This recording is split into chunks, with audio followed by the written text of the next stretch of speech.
Ladies and gentlemen, how are you? Good to be back for this. Let me turn down that microphone. For this Thursday night for you, it is Friday afternoon down here.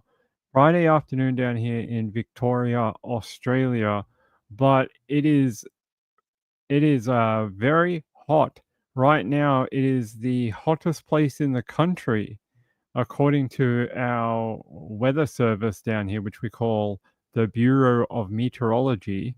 They have us at 35.8 degrees right now, hottest day since winter. And it is going to be a bit of a mini heat wave. We have another day tomorrow. Tomorrow has a higher expected maximum, and today broke it by 2 degrees so far. I expect tomorrow to do the same actually. If today was normally the Bureau of Meteorology is normally very conservative with their forecast, and it normally always goes over by a couple of degrees.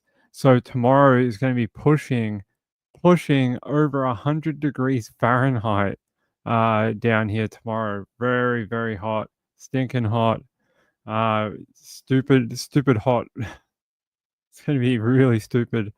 So Hey, oh, what happened to my camera? Hold on, guys. What? Yeah, there we go. Yeah, hot as balls down here. It's just crazy. You may be wondering then why Ping is wearing a sweater. Well, it's because before this, like just before I hopped on, I was doing my workout and I had a muscle top on, and I figured I don't really want to wear that on the air. I wore one yesterday, but I had a shirtless hoodie on over the top, and I couldn't find it. And I was like, I don't think anyone wants to see that from me. So I was like, let's just uh let's just not do that. Let's just throw on a hoodie. There's an aircon like right here, so I'm good. Don't worry about me. I'm not dying of heat or anything. 34 degrees Fahrenheit, so right above freezing. You're about half a degree above freezing temperatures where you are, Natasha. Yeah, actually, that brings us to our first story, a story that my friend Kelly gave to me out of Manchester. We are going back to Manchester. I feel like everything happens there. Everything. We have people that get dismembered. We have babies that get lost. We have other people murdered. It's been a very busy year for crime in Manchester. This place is called what suburb? It's not Salford, which is where we were for the dismembered fella. This one is in Holton. Holton. So we're gonna go to this video here. Then I'll say hello to everyone. Yeah, we're gonna watch a bit of a press conference from the Sky News UK. Just a little bit of it. Where you went?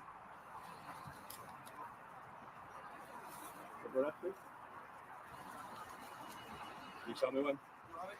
You happy when? Yeah. Okay. Yeah. So good evening everybody. I'm Neil Blackwood. I'm the Chief Superintendent of Salford District. So I want to make a short statement this evening. So tragically today we found out what we believe the remains of a young baby on Ravenscraig Road in Salford. We have a scene in place and you will likely see an increased presence of officers in the local area while we carry out inquiries to understand the circumstances. At this stage, we're following several lines of inquiry and we are working with local partner agencies to understand who this baby could be, how long they've been here, and how they have sadly died. We're now calling this baby Baby A. All of this is extremely sensitive, and this investigation needs to be handled with the utmost care it deserves, and it is going to take time. We know this news will devastate our communities, and while we do not have all the answers to these questions yet, I want to reassure residents that we will do all we can to find out what's happened here. The most important thing for us right now is to find answers for this baby, and I would urge anyone who has any information at all to get in touch with us. Even the most minor detail could be crucial to our investigation.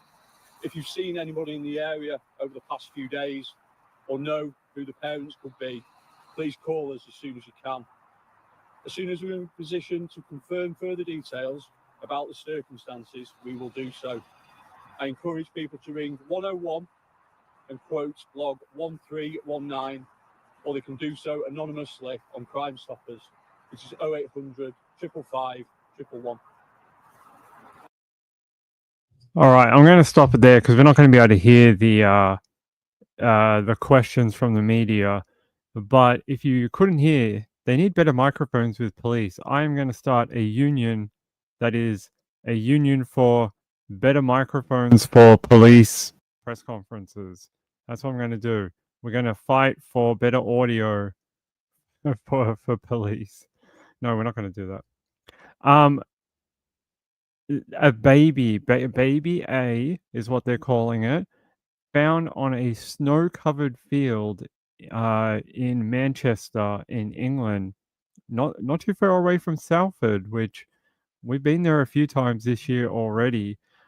This really reminded me of a story we talked about, it must have been 9 months ago. I'm going to look it up and it's going to say it was 3 weeks ago because I always say it's 9 months ago and then it's literally like 2 weeks ago.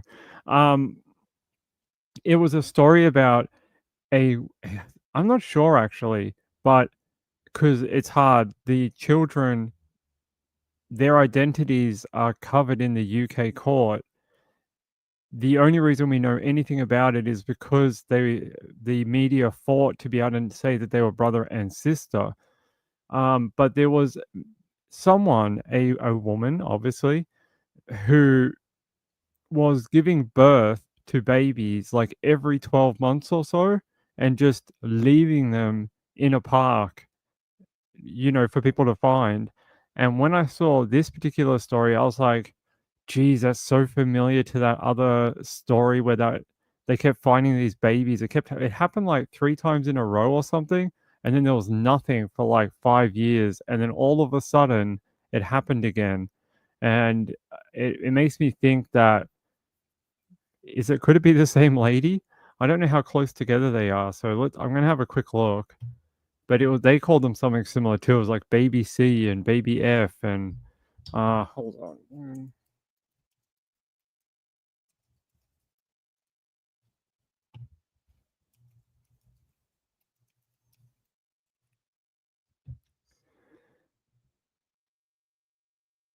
That might not be the right search term ping. That's not a good idea.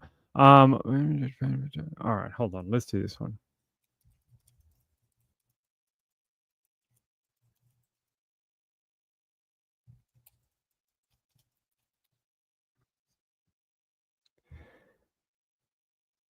Yeah, so here's the original story. It was a while ago.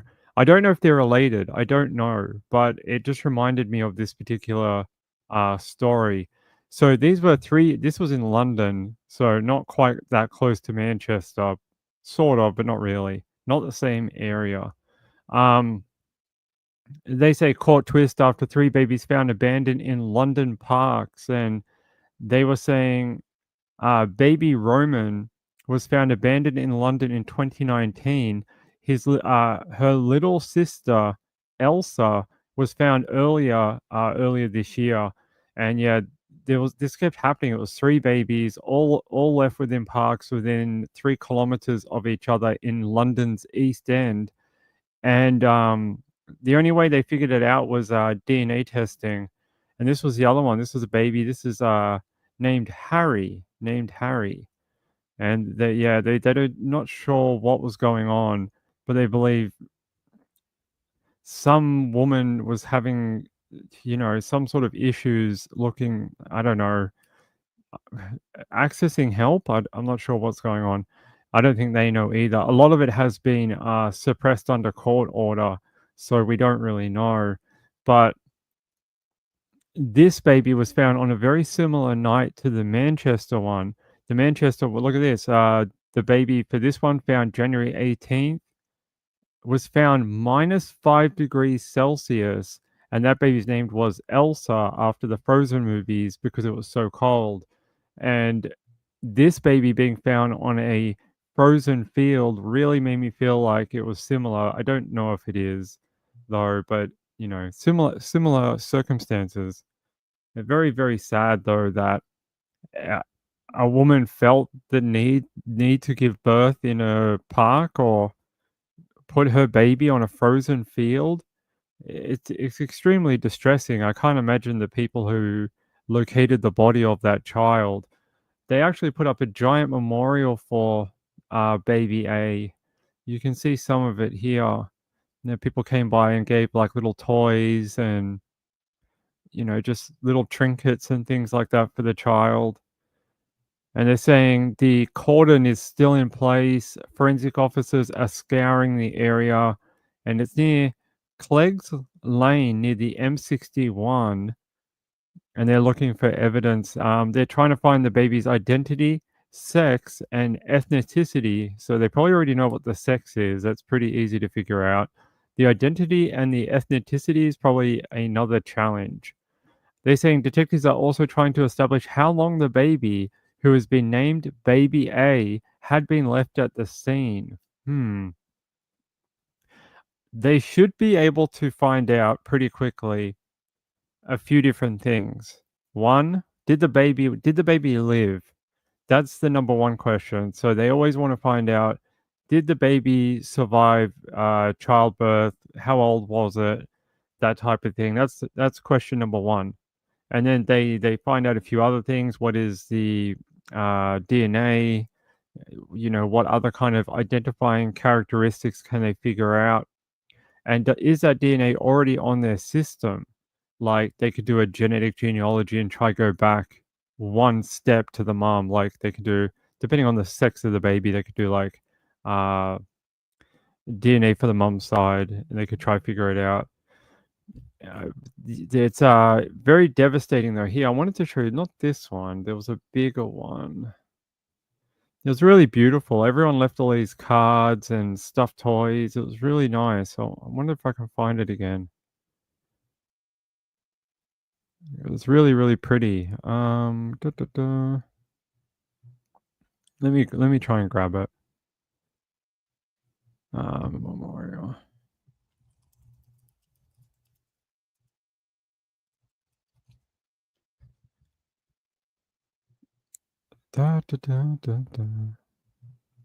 No, that's not it.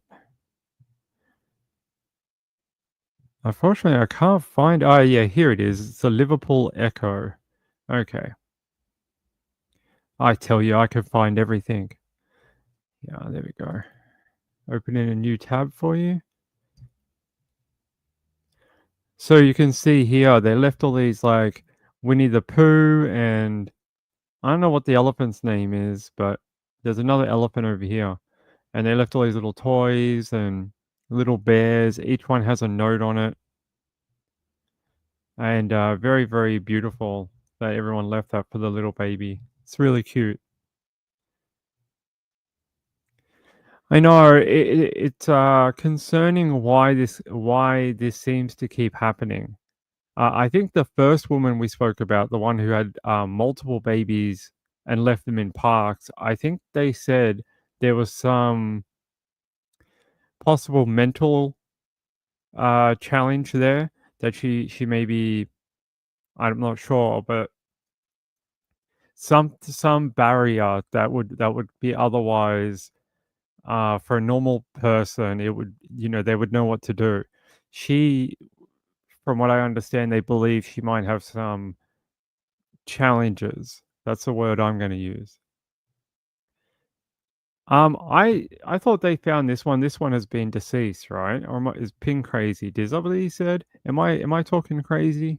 Yeah. So baby's remains found on the field in Salford. I almost confused myself for a second. No, the baby is dead, unfortunately, in this particular case.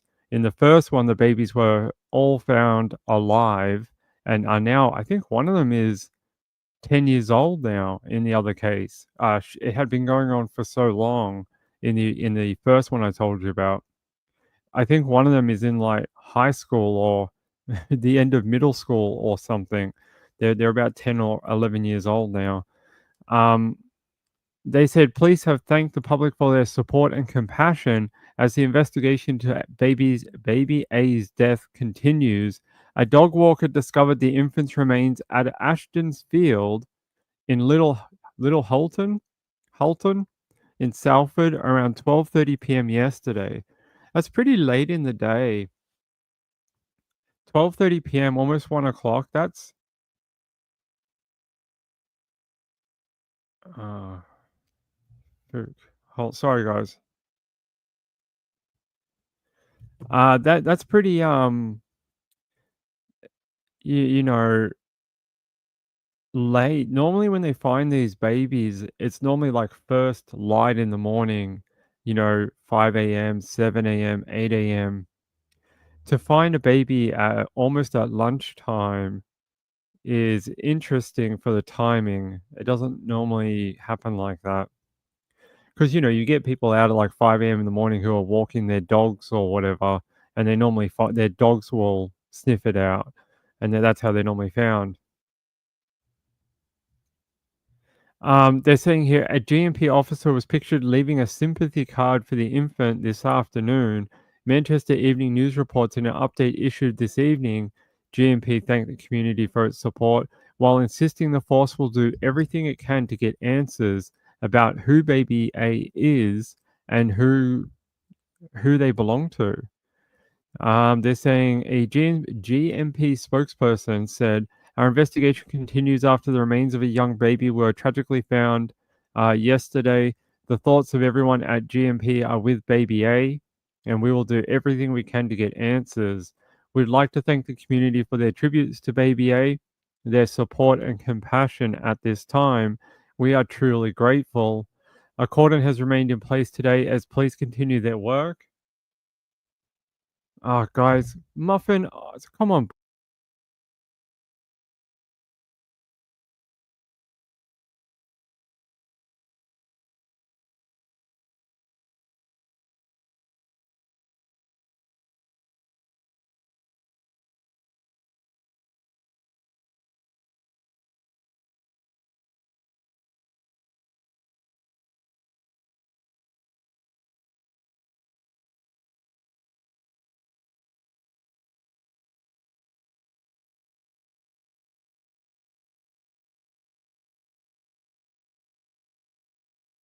Sorry, guys, Muffin being very naughty. Here. Texas Roadrunner says KSAT woman detained in Salado Creek after newborn with cord found by man. Woman and baby taken to hospital. Woman now has been charged. I'll bring that up in a second. Sorry about that. He's a very naughty cat sometimes. He was knocking all the windows. We have blinds over here, and he likes to sleep in the window during the day, and he tried to knock it down. Silly cat. April says, I don't understand how people can do this to innocent babies. It'd be interesting to know a few different things, whether whether the baby lived. 2, how old was the baby? Like, was it a newborn? I don't think they said in the article, right? I'm just double checking the wording. It just says an infant. It doesn't say like a newborn or something like that. An infant. That's the wording they use. Let me just double check a different source.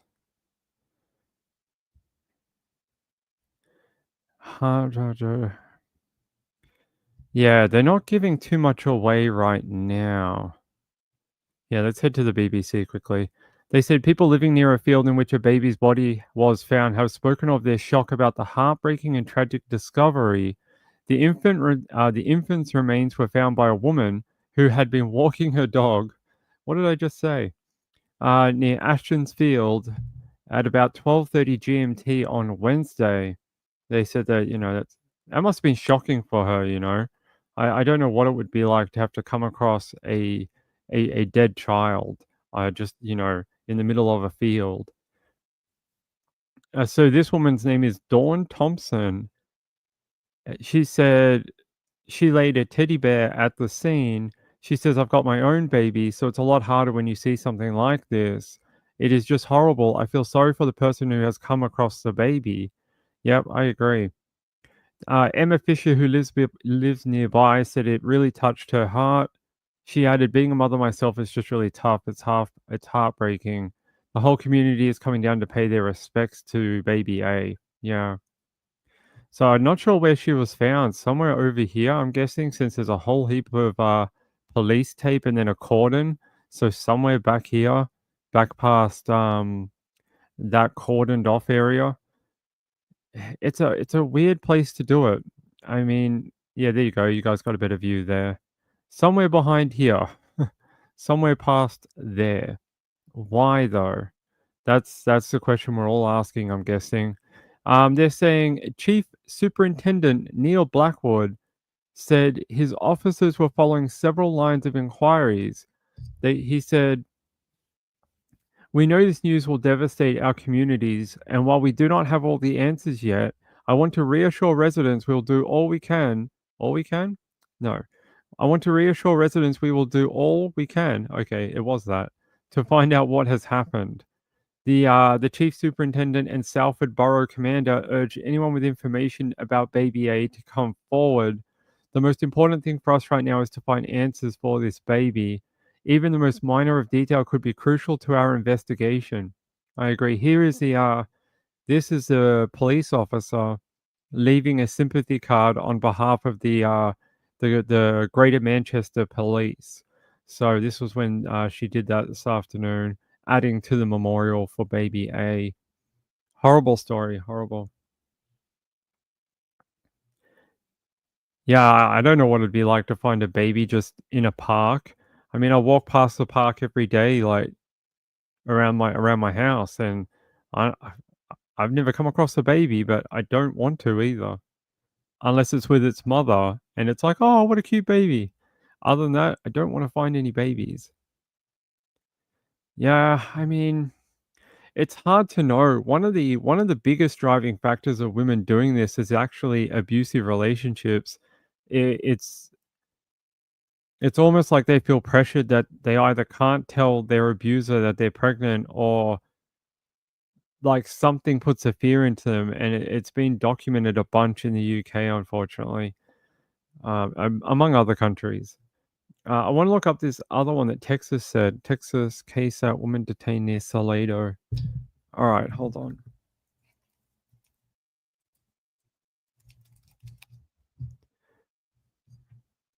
No, it was a couple of days ago. KSAT, they did an update after she was charged. So this is in America. Let's have a look at this one.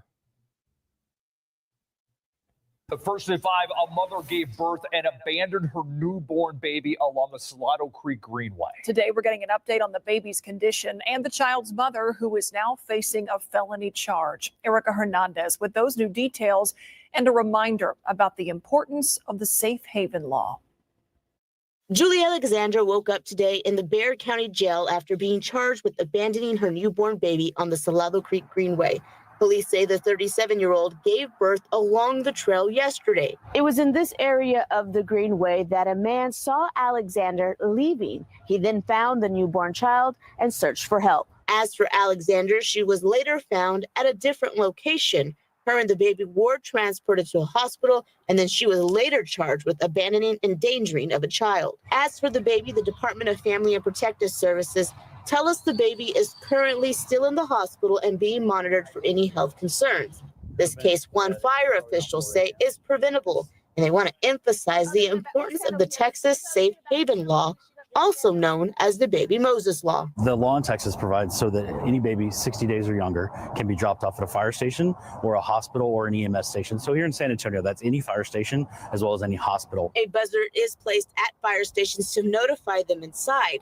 A few questions are asked about the baby, and then that's it. The parent surrenders the child without any legal repercussions.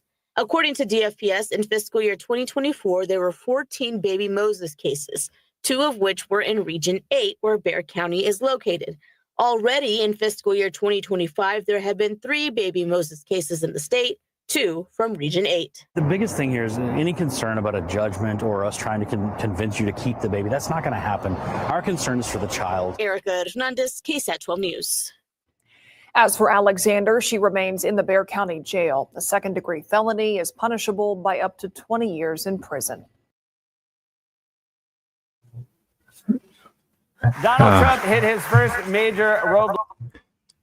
All right, here's a different late show. This is the other one that talks about true crime. Here's a different one. Disturbing that, you know, she seems to be the only woman ever to give birth and not be able to run away, because we've had heaps of these where we're like, oh my God, there's a baby there. Oh, someone gave birth here? Where's the mum? And they haven't been able to find the mother. She seems to be the most unlucky woman ever to not be able to get away in time. Normally, you know, there was that one in Australia earlier this year where they found the baby on the, what did they find? Was it a baby? Did they find a baby or placenta? They found something, and I don't think they ever figured it out. I never heard an update about it. Nothing. I mean, unless I missed it, but it shows you. You know, I'm not a huge fan of the asking questions thing of the baby Moses drop off thing. Why does it matter? Who cares if they're like, just let the woman drop it off. Maybe if you didn't have to face and ask questions, maybe more women would do it, because I feel like it's such a lot of women probably feel a lot of shame about giving up their baby. Having to speak to a human before you give the baby up or answer questions about the child probably frightens off at least some people. Not saying it's right. I'm just saying it's probably a feeling they might have, because I could imagine that the thought of that, you know, being questioned about. I know it's only a couple of questions. It doesn't matter. It's the human contact in the process of it. Jojo says, thank you so much. I'm not sure for what for.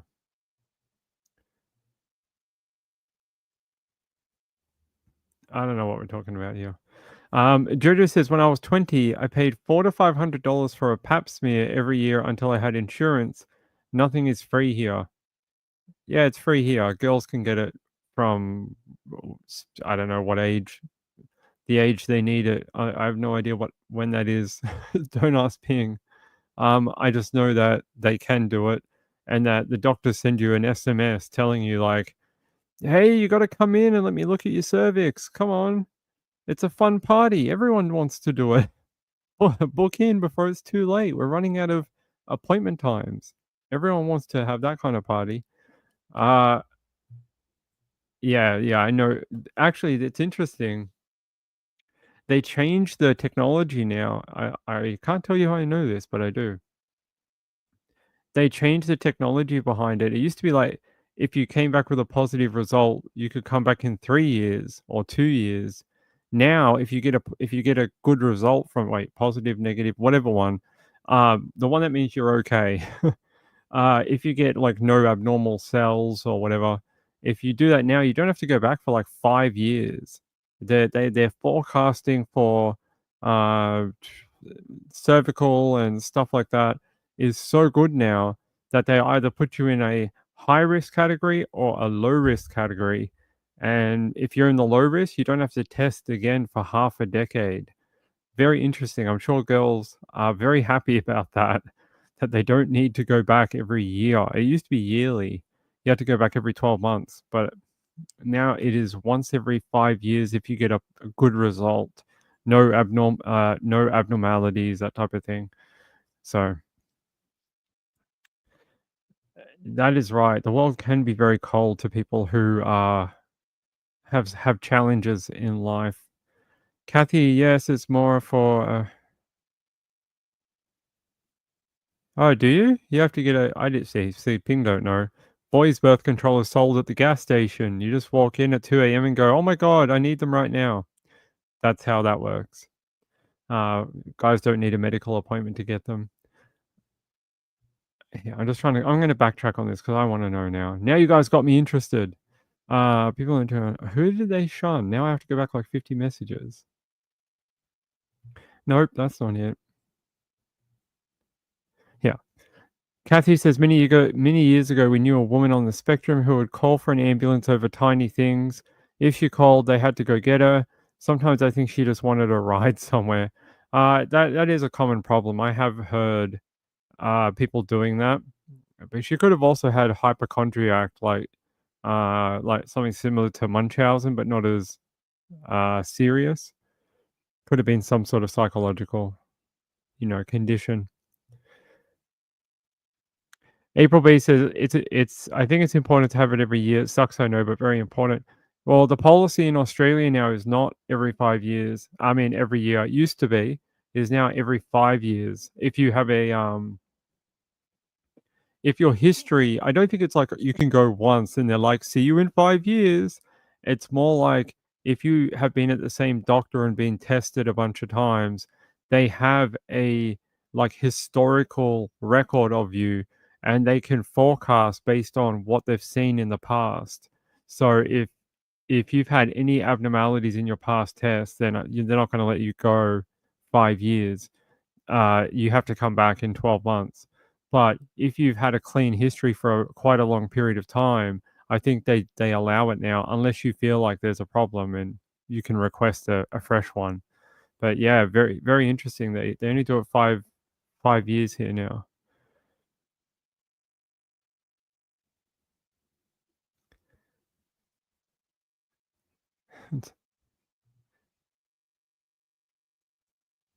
Oh, that would have hurt. I'm so glad, guys. Well, guys are not getting off easy either, all right? I know you girls have to do it since you're young, but our one's even worse, all right? Our one's even worse. They have to go up your lady parts. Well, they have to go up somewhere else for us men once we hit about my age. So it's not fun for either of us, okay? And you get a great bed with like these cool leg things that you put your legs in. Guys get a rubber glove and luckily, hopefully, a doctor with warm hands. That's about it. Actually, I think now, for the men's one, they can do it via blood test now. I feel like it's like privilege, right? It's like they haven't been able to do that for women, but they're like, let's find that solution for men. It's just done via blood test now. No more finger up the butt. Yeah. You get that too? Well, you get that one for the other way, I think, mostly. We're talking about the ass man. That's right. We're talking about we're talking about that thing. Yeah. No, I was just saying that like guys don't get off scot-free either.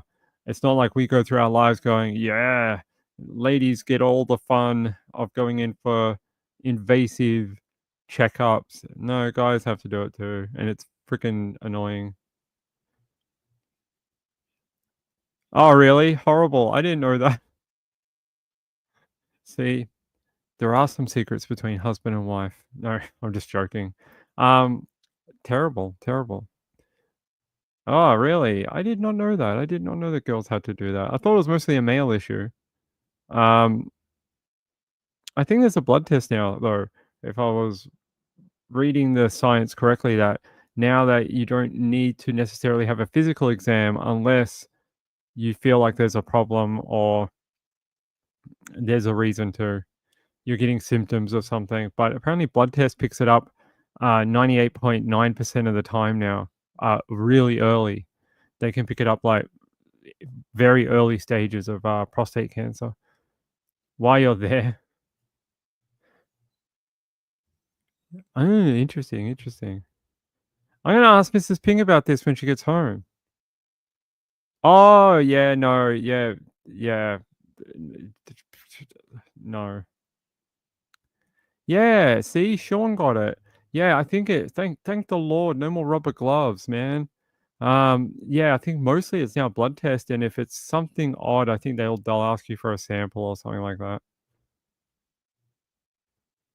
Yeah, doctor's appointments suck, man. I hate my doctor. My doctor is a sadist. I'm sure of it. My doctor always finds out fun and interesting things for me to do that seem optional, but are very painful. And he's always like, you should try this. And I'm like, do I have to? He's like, I think it'd be good for you. And I'm like, I'm not sure about that. I don't know how we got onto this. I blame you, Glitter. I blame you. You got us onto pap smears. Yeah, but in Australia, all girls, all women born 1970, 19 something. I'm not sure what it is. All girls born after that date have had the cervical vaccine for HPV and cervical cancer.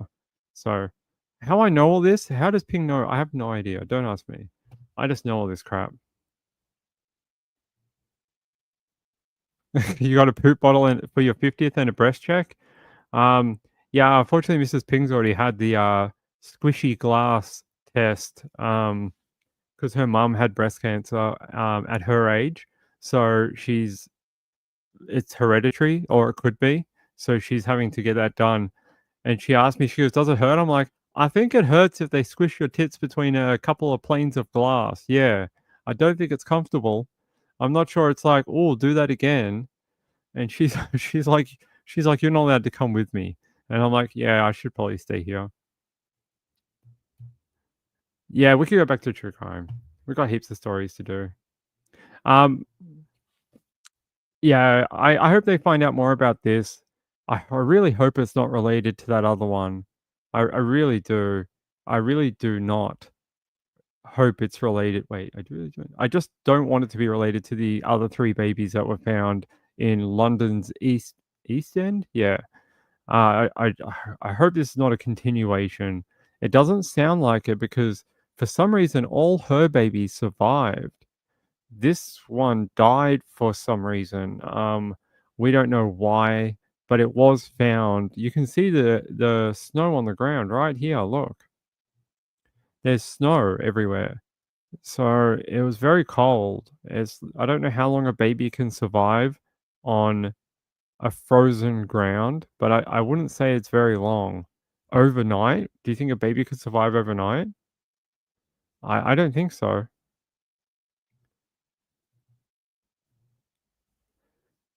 They are indeed tortured by. That's right, they are. I don't know what. How did we find that out? Hello.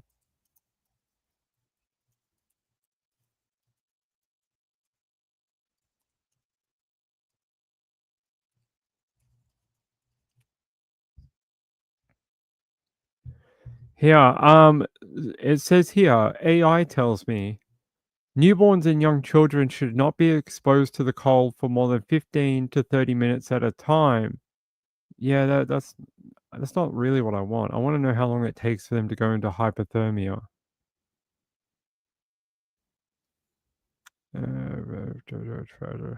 So apparently anything after about half an hour is no good for babies because their body temperature plummets and they can't they can't make more warmth to make them warm and avoid hypothermia. So interesting. So about 15 minutes to half an hour. Yeah. It's saying here definitely that is the range. That's not cool. So that baby could have been there as early as what, like an hour before someone found it, or as long as the night before. Who knows how long? They'll know in the autopsy. They'll know because they'll know by frostbite, decomp, if there is any, rigor mortis, that type of thing. That takes a time frame. Liver temperature. They'll be able to find out if there's what temperature it is. That'll tell you how long the baby's been out there compared to the ambient temperature. So yeah, how long does it take? No, not for an adult, for a baby. That's right. It's now Health Wellness Week on Nights with Ping. What do they call it in the NFL? It's Crucial Catch Week on Nights with Ping. It's Crucial Catch. That's what they call it in the NFL, right? We have to do the Health Week, which is interesting. It was based on a player who found out he had cancer because it's a long story anyway.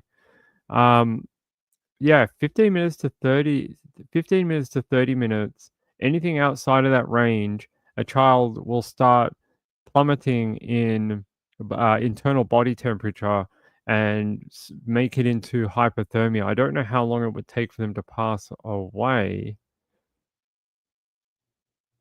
Yeah, let's go to this one. Let me see if that has the answer. It doesn't help. An adult is different. An adult can survive a lot longer because their body mass is so much bigger. They have more heat to give away, as where a little baby, it could be very quick. I think within a couple of hours. I think after that 30-minute range, once that body temperature starts plummeting and they can't regain it or restore it, it's downhill from there. Like it could be as small as a couple of hours to could be a few hours, something like that. It just depends. Depends what they're wearing. Do they have any clothing? Is the baby, like newborn? Is it naked? Like, there's a whole bunch of different factors here that would change how long it takes for the baby to unfortunately pass away.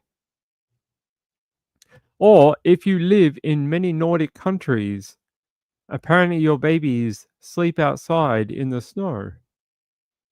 Apparently this is a thing. Babies who nap in sub-zero temperatures. But I think that's different because they have a mum watching them with like blankets and a buggy and, a thermos or something. Oh, wow. Apparently in the 1950s, someone's mother will put them outside to sleep in a pram, and only when it got to minus 10 Celsius or 14 degrees Fahrenheit did the mum be like, it's a little too cold. I think I should bring him in now. It's yeah, look at that. But it's different. Like they have a lot of layers here. Like that's a lot of layering. There you go. There's a baby. What does that say? I can't read it. 10 degrees or something. But look, it's got a blanket. It's got a little head thing and a hat. And it's got a blanket around the outside. The risk here is minimal. Minimal. Like because, you've got layers and stuff like that. A baby just put out into the open is a completely different story. So wait. So you're getting a 2-day cold snap and we're getting a 2-day heat wave. Coincidences are not real. Someone is controlling the weather. Yeah, swaddled up really well. Marylander says, first snow today on my windshield of a car in Ohio down to in the 30s. Didn't you have that bomb cyclone go through in your area? Could depend on how much Neanderthal. No, don't make me say hard words. I don't know. I don't know what the balancing probabilities here and what risk factors that would make in a child, but I'm going to guess. I'm just going to say as soon as you get past the 30-minute time frame, the clock starts ticking, and unless you rescue the child and get it warmed back up, death will eventuate at some point in the next couple of hours because that child can't restore the body heat. So, yeah, that doesn't help us. But interesting information about people in Sweden and Copenhagen. Yeah, that Stockholm. So, where's our friend? We have a friend that lives in that area. I don't know if she's here tonight. She was here last night. Give me your heat wave. I will gladly swap you for the cold. I love the cold. It's my favorite thing in the world. I hate the heat. I'm not a summer person. It was sure snowing at the football game in Cleveland tonight. Hey, don't give that team any excuses. They suck anyway. Rachel says, Idaho can't decide what weather it wants. Snow, then rain, then back to snow. Yeah. What if the mum drank brandy before she breastfed that day? I think that's a science experiment you'll have to try out sometime, Sean. Does that mean she's like a Saint Bernard? Like one of those ones that climb the mountain and save people, and they're like, "Hey, give me the brandy," and they have the little thing of brandy around its neck. Is that what happens? No, I don't like -7. I'm good. If you give me like 0 degrees, I'm good. -7, nah, I don't want it. They won tonight. They're still not good. All right, I can give you 80 degrees Fahrenheit. I'll keep the rest. You can have 80 degrees. All right, we've got more stories to talk about. All right, we've already gone from dead babies to personal tests with the doctor to babies sleeping in Sweden or Nordic countries with no dying. There you go. Oh, by the way, I wanted to show you. I thought you all might find this very interesting. If I can grab it quickly, I will show you. Yeah, here it is. This might be the most interesting thing I've seen in Australia all year. I am so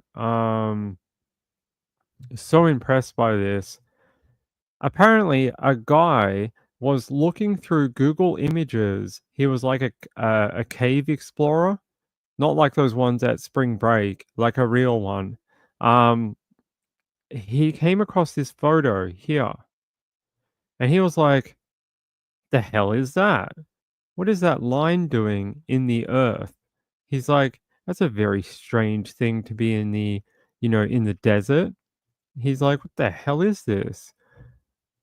Well, some scientists discovered that this is actually from a tornado, and it is earth scouring from a very severe tornado. It could be EF2 to EF3 range that hit across the Western Australia and South Australia border region. Something like that. That's actually from Australia. This one is American. I'm pretty sure this is Oklahoma, if I remember correctly. This is from Oklahoma. I could be wrong. Don't quote me. I can't remember, but I know who took this photo.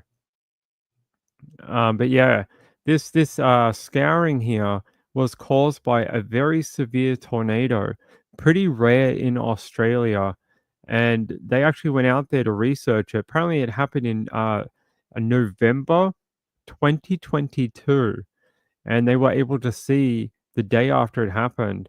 And to get this type of earth scouring from a tornado, it has to be quite a severe tornado. Yeah, these kind of low level ones don't really do it. They were saying in their observations when they went out to the area after being informed of it, they could see a swirl pattern. I don't know if you guys can see it here, but there is a very light swirl pattern, almost like an oval, like little ovals overlapping themselves all the way along the path. This is from vortices inside of the tornado moving around the circulation, like those little tiny tornadoes that are inside of the main tornado, and they're swirling around and they create this pattern on the ground. You often see it in America, but not here. I've never seen it in Australia before. Maybe the Bucca tornado had it, but I've never seen it anywhere else. You can kind of see it. It's very faint though. Kind of see it's like bluish colored ovals or like spiral. Yeah, pretty cool. Never seen anything like it before. I know, right?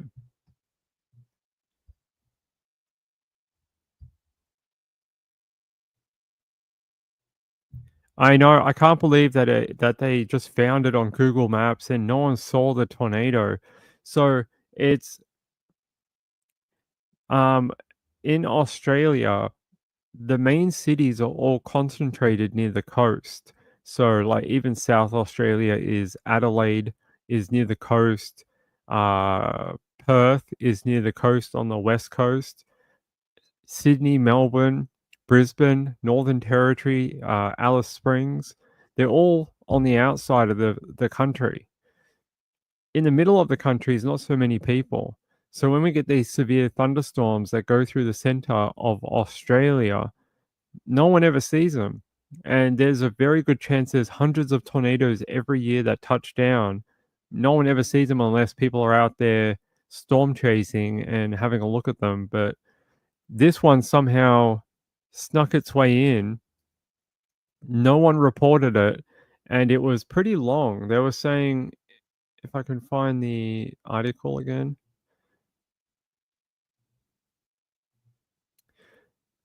Here, I got the dimensions here.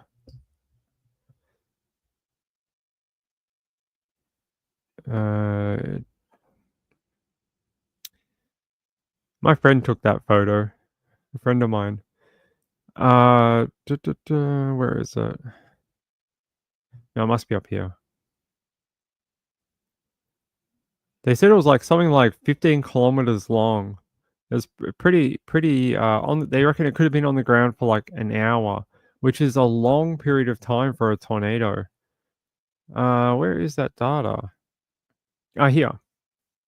The scar is 11 kilometers long. 11K. That is a long tornado track. Between 160 and 250 meters wide. That is a pretty wide tornado. It's not like a mile wide tornado. I don't think so. Anyway, yeah. No, it's quite a bit smaller than a mile wide tornado. So probably more like a funnel, like a V-shaped tornado, not like one of those wedge tornadoes. Not like that.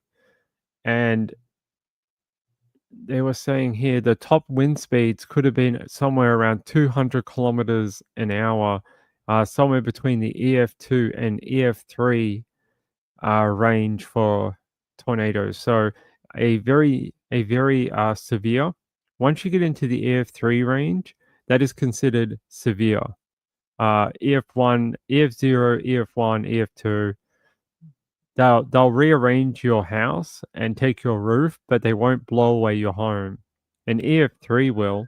An EF3 will make sure you have nowhere else to live. An F5, you'll come back and be like, wait, did we have a street here? Did people used to live here? Was there a town in this location? But an EF3 will probably just rearrange your house and take your walls and your roof and probably your bathroom. Let's see. Yeah, so they say you can see in that photo cycloidal marks, or they're from vortices, suction vortices. And it says here, this suggests the tornado was no ordinary storm, but in the strong EF2 or EF3 category. Actually, normally when you see ground scarring like this, even in the US, it's normally higher than that. It's EF3 or higher. I've never seen an EF2 do it. It's normally like EF3, EF4, EF5. EF4 and EF5 do it more commonly. I've not really seen an EF2 do it. They're saying here the tornado lasted between 7 and 13 minutes. Features of the scar suggest the swirling wind within the tornado was moving in a clockwise direction. They also think the tornado moved from west to east, which is correct for the way our weather tends to work. Everything comes from the west and goes to the east here. They say which is consistent with the direction of a strong cold front in the region at the time.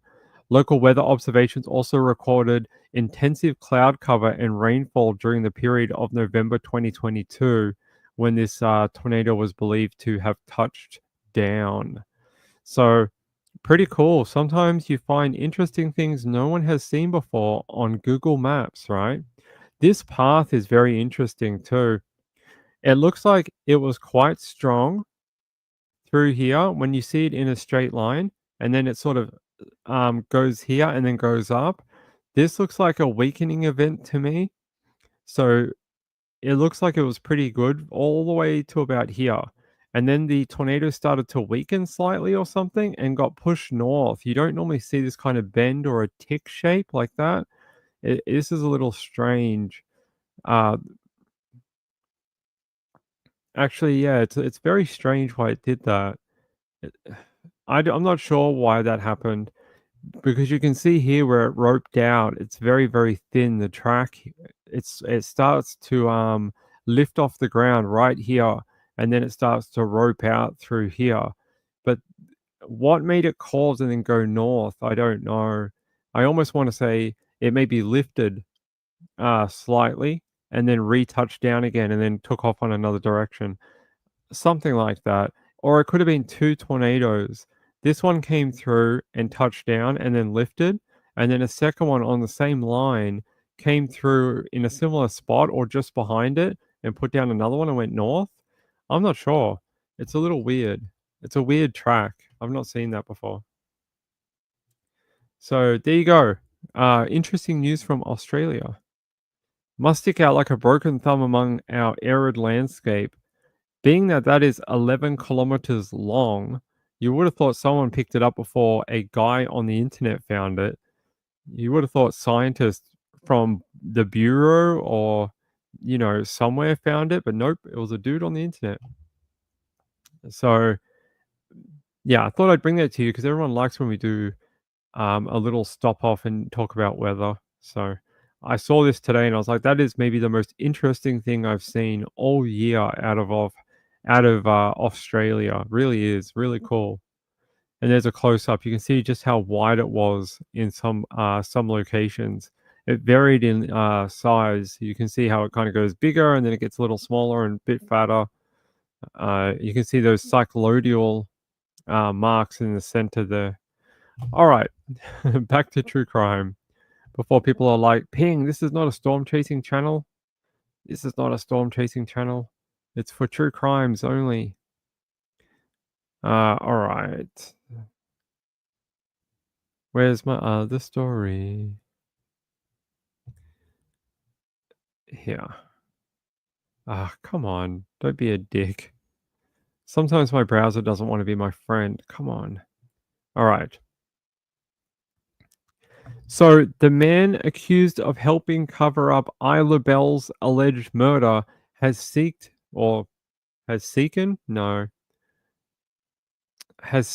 bail today. Human remains located at a Melbourne tip on Tuesday, aka a landfill. I'd still like to start with acknowledging the traditional owners of Australia. This is the latest. Okay, thanks for that. I'd like to welcome me for me. Thanks. Human remains located at a Melbourne tip on Tuesday have been confirmed to be Isla Bell. Great, that's good news. Her family finally know it is her. As a man accused of helping her alleged killer seeks bail in the Melbourne Magistrates Court on Friday. So I'm just going to grab that update 3 hours ago. Yep. Okay. Yes. So they're saying he is facing a charge of assist offender / murder or quote murder related to his alleged actions to help cover up the death of Isla Bell and assist her accused killer avoid detection for her death and moving of her body. So he actually got a fridge, brought it to the killer's home, said, "Oi, mate, I got a fridge for you to put that body in." And he's like, "Yeah, all right, let's put the girl in here." And then they put the girl in the fridge. And this is the sick part. They kept moving her around as they got complaints from people about the smell of the decomp.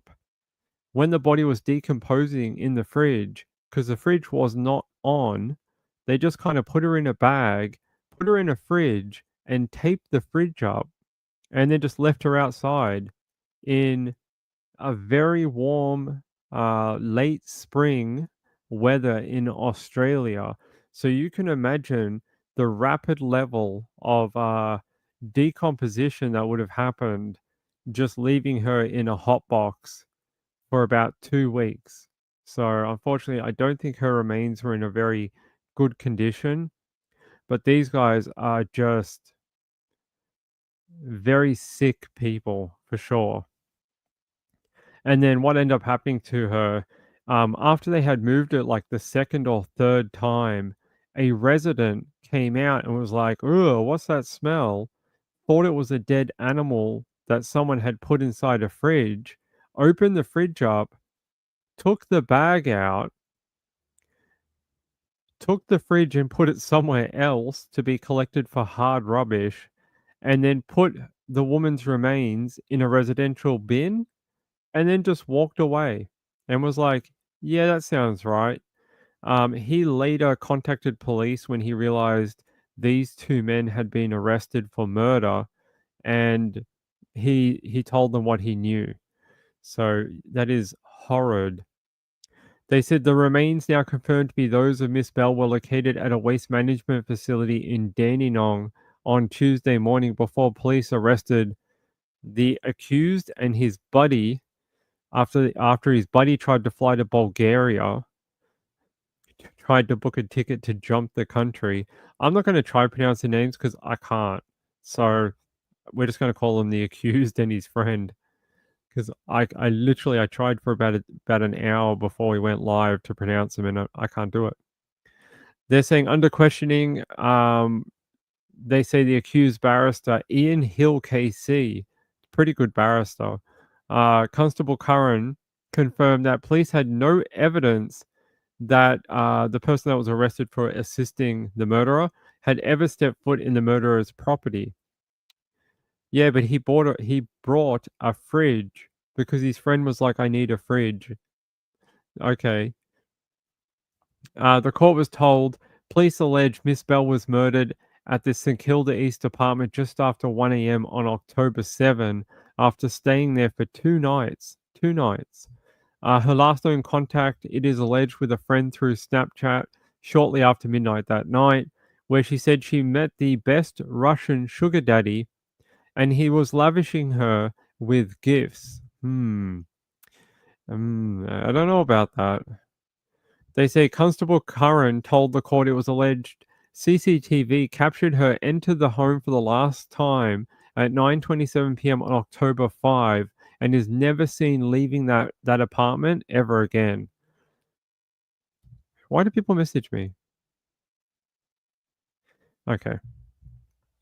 They said the CCTV footage allegedly captures a fight with Miss Bell observed falling to the ground after being struck. Police alleged over the following days, the murderer or accused murderer was recorded cleaning the apartment before his buddy arrived, towing a new black fridge on a trailer a couple of days later on October 9. And then they put her in the fridge, wrapped it in plastic and black duct tape, and then dumped her at a friend's property, like in another suburb. And they say here, over the following days, the trailer was allegedly moved to 3 locations around Melbourne, allegedly associated with the murder accused, with one person later telling police it had a foul smell and was attracting flies. One thing you need to know about what's going on in Melbourne right now, we have a fly infestation in Melbourne. They are everywhere right now. I don't know what is going on, but every time I step out the front of my house, they are just everywhere. I've never seen anything like it. I've lived here for 10 years, and I've lived in this location for 10 years. I've lived in Melbourne for 20, and I've never seen it like this. They are just everywhere. So if you had a dead body in a fridge over the last few weeks, there would have been flies all over that fridge, I guarantee you. They said he told the court that police allege it was not possible that the murderer did not believe the fridge contained Miss Bell's body. I mean, the murder accused friend did not believe the fridge contained Miss Bell's body. Well, it did. At the time, it had been 10 days since she died. It's not a smell that can be mistaken or forgiven, they said. No, I don't think so. Decomposition is something that will stay with you for the rest of your life. So they're saying here, Met policeman was interviewed denying what happened to his spell. Yeah, so he's denying everything and anything to do with Isla Bell's murder, and he says he doesn't know anything about a body. He says he just dropped a fridge at a friend's place. If that's true, if that is true, why did he book a ticket to Bulgaria the moment he thought the heat was on him and his friend? Why did he try run if he had nothing to do with it? Why did he try jump the country and get to Bulgaria? That's not a actions of an innocent person. That is the actions of a very guilty party, allegedly. Yeah, I don't know how to pronounce his name, but we're going to all hear it, and then maybe I can mimic it. All right. That's not how we do that. Ping.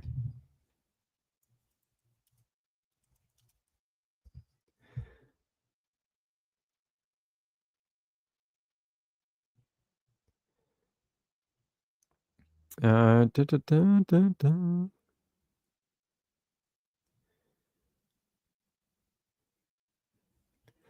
Yeah, let's go to msnnews.com.au or msn.com Australia, whatever that means. Here on Fulton Street in St Kilda East, where Isla Bell spent her horrific final moments, with detectives building their case around extensive CCTV. Court documents allege the 19-year-old met 53-year-old Mara Ganiev on October 5, where she stayed at his apartment.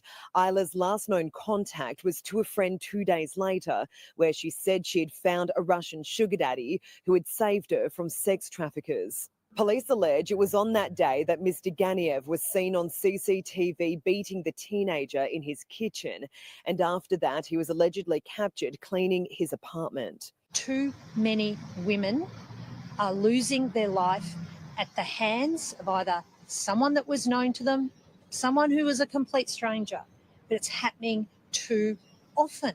2 days later, police allege his friend Ayel Yaf arrived at the apartment with a trailer and a fridge. The court documents alleging that is what they used to store Isla's body before her remains were found at a rubbish tip in Dandenong 6 weeks after she vanished. Police allege Mr. Ganiev initially denied any knowledge of the fridge, but later admitted to using it to store Isla's remains after she died in his apartment. But he claims he had nothing to do with her death.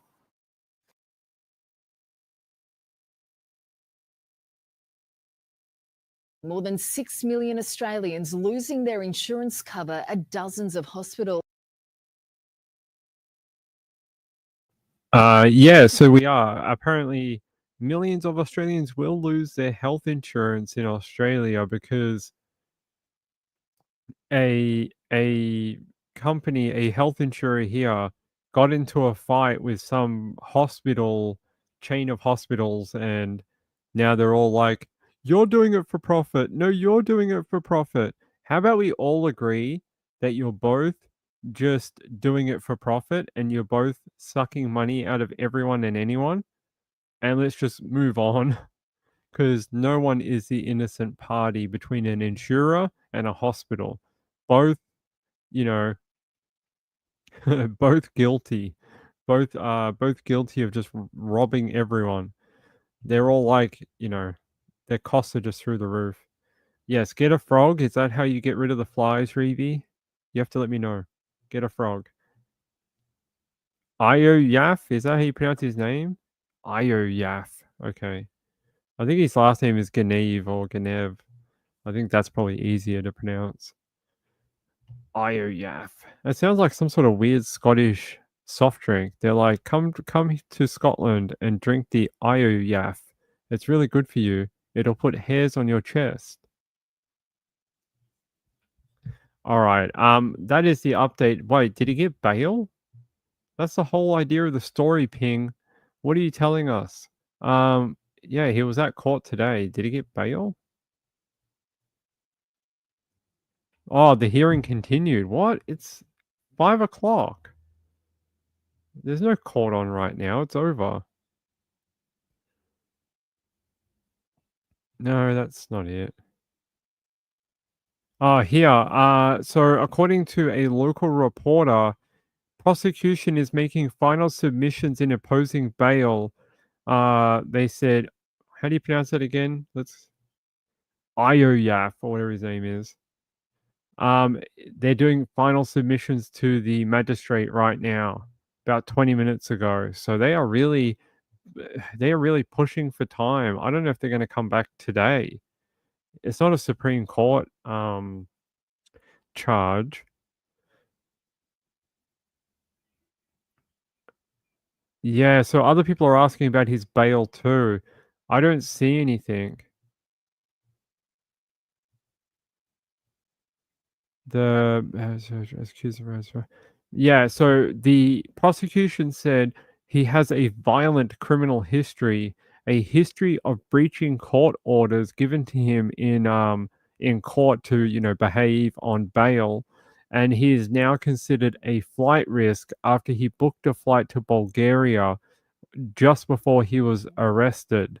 So that is the prosecution's case against him, saying basically he's been involved in a very violent crime. He helped the accused murderer dispose of a body, and now they're saying he already has himself a violent criminal history, a history of breaching court orders, and is a flight risk. So I hope he does not get bail.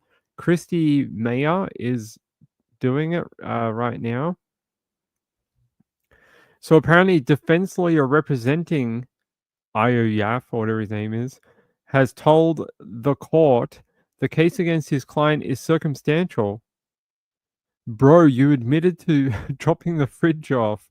What are you going to say? Oh, I thought it was a lamb.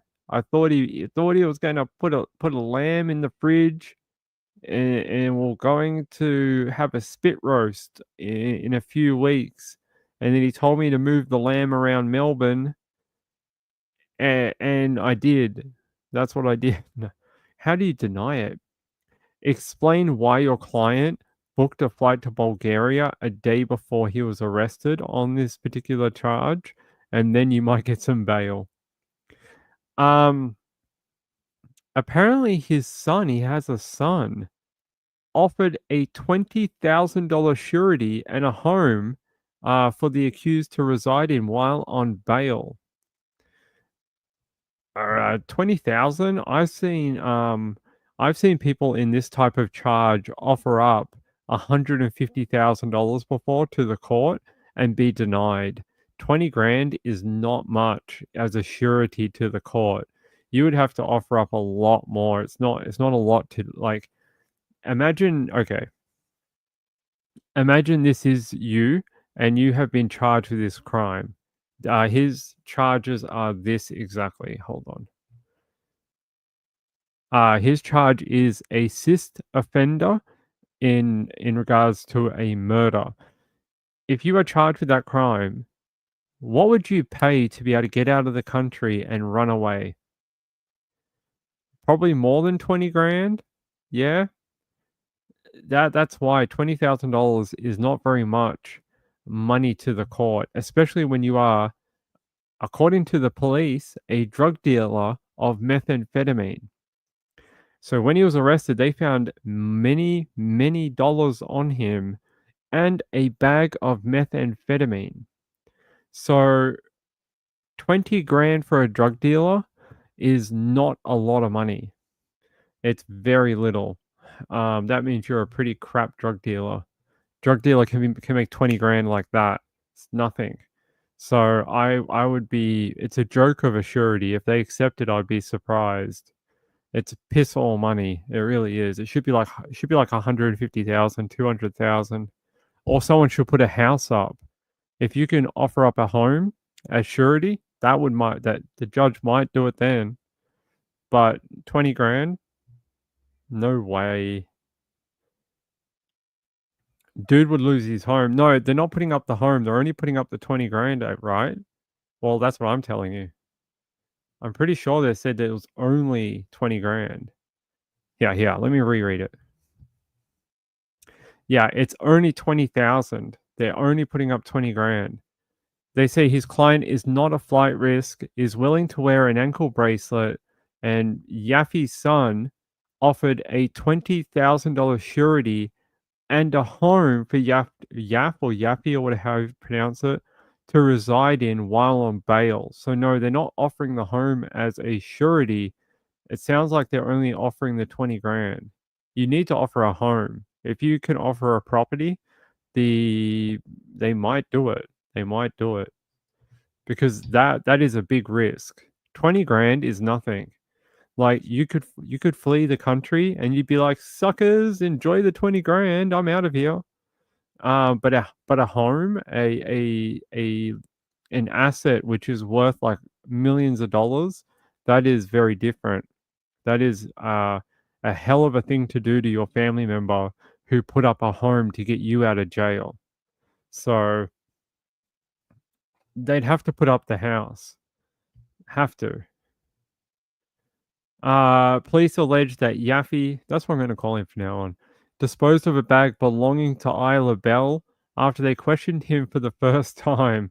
He then booked tickets to Bulgaria, which has no extradition treaty with Australia, after they questioned him a second time. So the first time they spoke to him, he threw her bag away.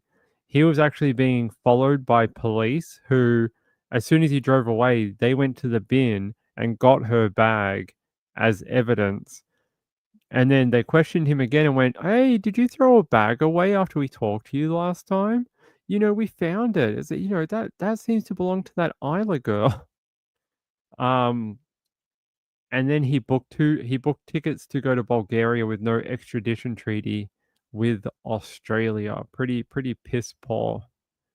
Pretty piss poor. Let's see if we get an update. I hope we do in the next couple of minutes. Last update from Christy Mayer was half an hour ago. These are final submissions for opposing bail. He's been charged with accessory to murder over the death of teenager Isla Bell, and prosecution says that he cannot be released on bail.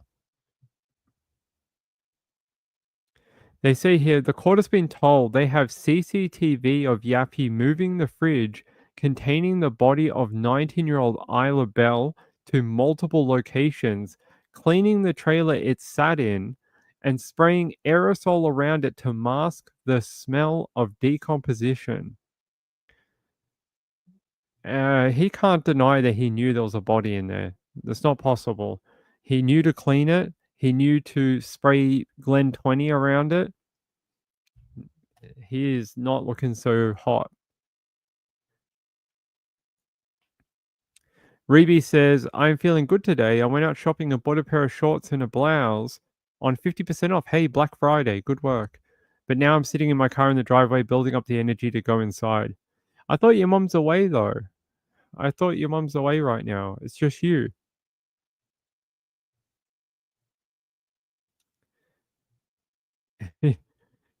Kayla's like, he's dumb. Yeah, he is dumb. I agree. He is very dumb. Yeah, good for you, Reby. Are you going to model it for us? Are you going to come on the live show? Are you going to do like what those girls on TikTok do and be like, hey, let me try and sell more TikTok subscriptions. I'm just going to change into a bathing suit and, like, you know, really ride it up so all the boys get a good look. Oh my God. Those ladies on TikTok. I mean,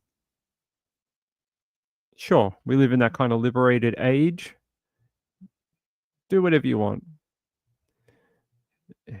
As long as you feel confident, that's your choice. Let's see. Come on, give us an update before we get out of here. She's really not giving us any updates. Come on, lady.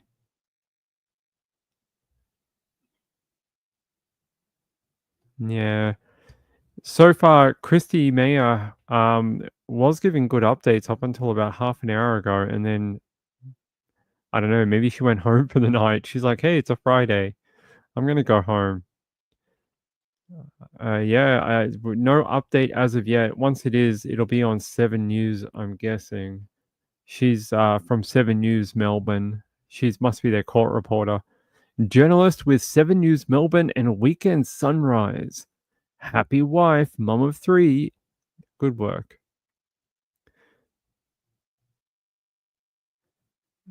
I'm just trying to see if anyone else has put an update. No. So they are still arguing about this, and the judge is still trying to make a decision. It's very late in the day. If he got, oh, here we go. Huh? Why did she repost that? That's odd. That was weird. So they're saying opposing bail for Yaffe charged as an accessory to murder over the death of teenager Isla Bell. The prosecution argues the 57-year-old accused has a history of drug use, breaching court orders, and criminal connections, telling the court he's a flight risk. Christy, thank you for your ongoing coverage, but I don't know why she posted that. It must be just the other side of the argument. But she already posted something like that, like just before. Did she delete it? Yeah, she deleted it, so I don't know why she reposted or what the mistake was, because we already read that out. Yeah, there you go. History of drug use, breaching court orders, criminal connections, telling the court he's a flight risk. I agree. The fact you want to go to Bulgaria tells me that you had plans to run away from Australia. Yeah, so no update right now. I hope to give you an update as soon as she puts out what's going on at the court. They must be still there. 5:20 in the afternoon right now. Oh, Claire Nowland. They're still in right now, I think. They're in jury watch, or whatever you want to call it. They're right now locked in trying to make a decision on whether to find that police officer guilty or not. Hold on, Claire.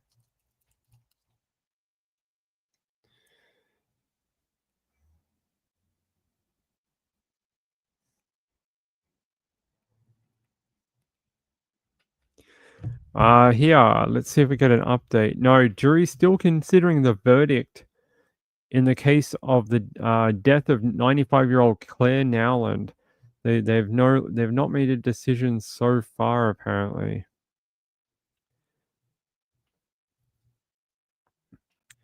Yeah, jury can. Yeah, I can show you here. I don't think they've had a new update. Jury retires to consider fate of New South Wales police officer who tasered 95-year-old Claire Nowland. If you missed it, actually earlier today, my friend, Excited Utterance, or Hella, was doing a live discussion on this earlier this morning, about 5-6 hours ago, 7 hours ago. She was discussing this particular case, which I didn't even know she'd be interested, but sure. She had a great show on it, so you guys could watch that one later too. They're saying a jury has retired to consider its verdict in the manslaughter trial of a New South Wales police officer who tasered a 95-year-old woman in an aged care facility. Senior Constable Christian White, 34, has pleaded not guilty to the manslaughter of Claire Nowland, who he tasered at the Yallambee Lodge in Cooma on May 17, 2023.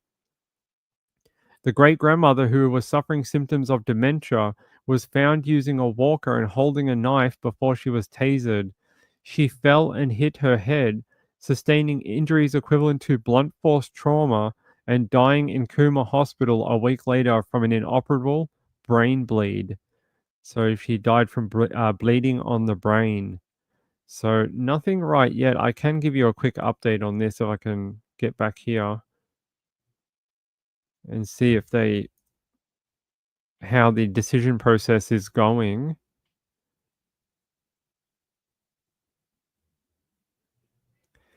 I don't see an update since November 20, so a while ago, a couple of days ago down here. Couple of days ago, so No word yet on that trial.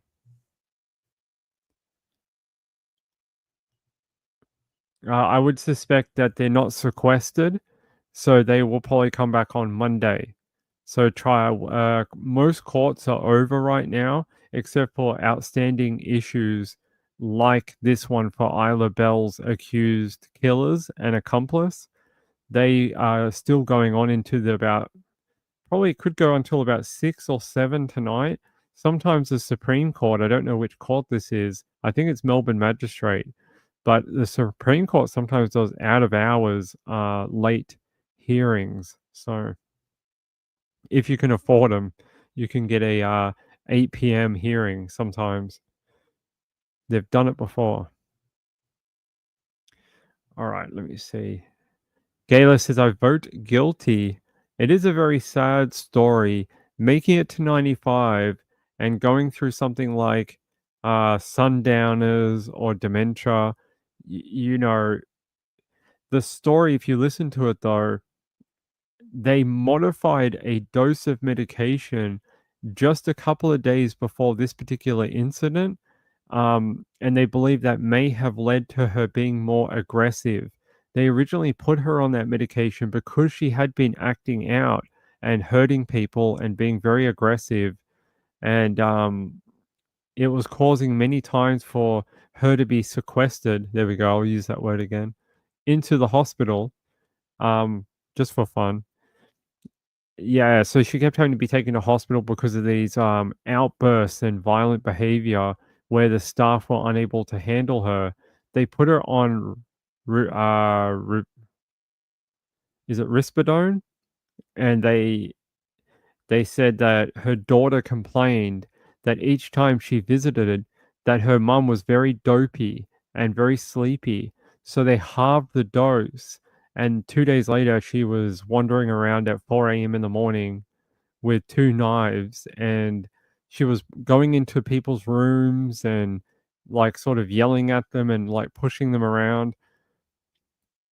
The lady at 95 had some very complex health issues and mental issues too, very sadly. Jojo says, such a sad story. The man is more of a mouse. Imagine he was afraid of a little old lady. I know. I still reckon that if you had 2 brooms and you used the handle and kind of whacked her on the wrist, she would have dropped the knives. Like, that's all it would have taken.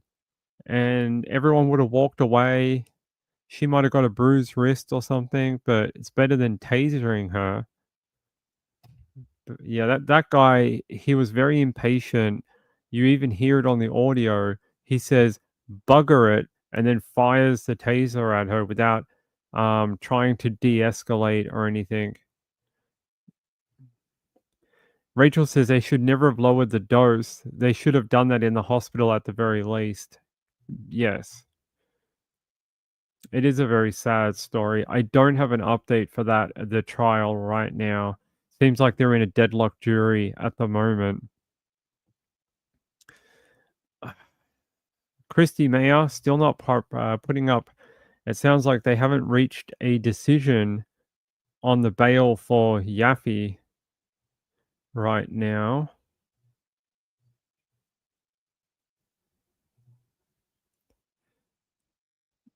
Yeah, I do not see a current update right now.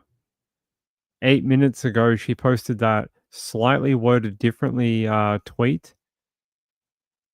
And she is live at the courtroom, I'm guessing, in Melbourne this afternoon.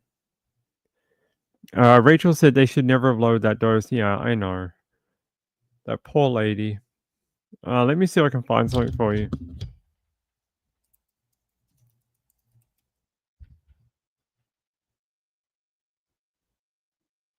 Yeah, this is some footage that came out about a week ago of her. I don't know if everyone's seen it on the Facebook, but I'll play it again.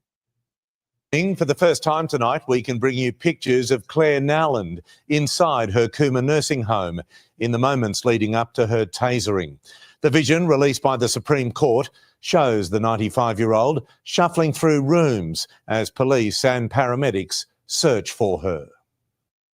It's just before 5 a.m. in May last year, and Christian White is looking for Claire Nowland.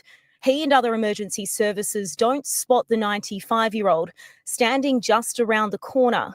By now, she's been wandering the Cooma facility with a steak knife for 2 hours. As they walk off, she moves slowly with her walker to the home's treatment room, where they eventually find her and try to negotiate. Within a minute, she's tasered, passing away a week later. The court hearing Claire's behaviour changed dramatically in her final months. In March, at the main gate of the nursing home, she struggled with staff. In April, she tried to climb the fence, getting stuck in a tree and taken to hospital. A few days later, becoming agitated and ramming a woman with her walker. Professor Susan Curl made a post-mortem diagnosis of moderate to moderately severe dementia, saying she was unable to necessarily understand what was happening to her or comply with instructions. In the weeks leading up to the incident, Claire started taking antipsychotics to help with her aggressive symptoms. But just 2 days before the tasering, that medication dose was halved. Nurse Rosalind Baker tried to reason with Claire that morning. We offered her warm drinks, chocolate, but after she entered 4 residents' rooms with a knife, she called 000. She said when Christian White pulled his taser, "In my years of experience as a nurse, almost 50 years, I've never seen anything like that." He's pleaded not guilty to manslaughter.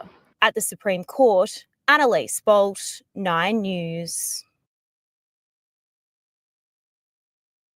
There you go. You could see her in the footage a few times, including, trying to climb a tree near the gates of the facility, and then another time ramming a woman with her walker.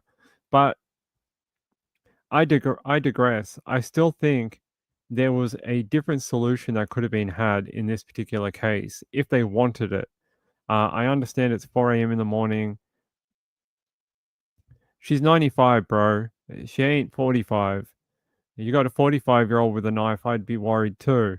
But a 95-year-old, I think you could have done something else. You could have corralled her in a way. And I think that's what this trial will break down. And that'll be where the decision with the jury lays. Was it reasonable for him, for Constable Christian, to fire that taser without trying any other options due to the severity of the situation that she'd already approached 4 other residents' rooms? Is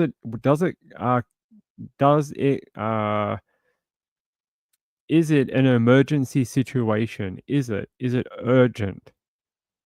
Could more time have been done? Yes, no, maybe.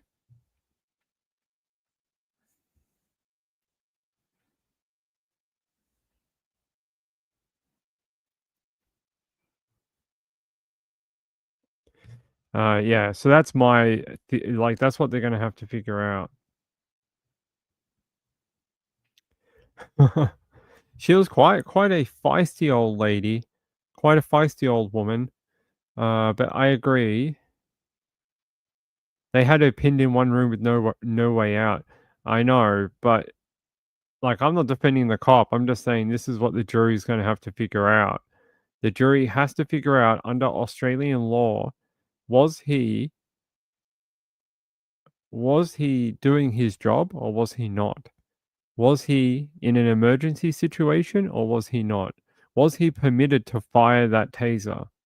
That is where this trial will come down to.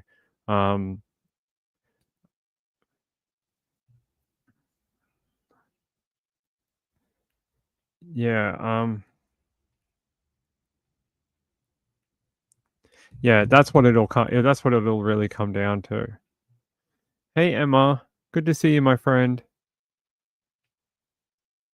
I like you all so much. That's a nice message for a Friday.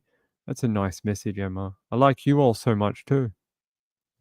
Kathy says, now I wish, say my maternal grandmother was one tough and mean lady. I probably couldn't have taken her down.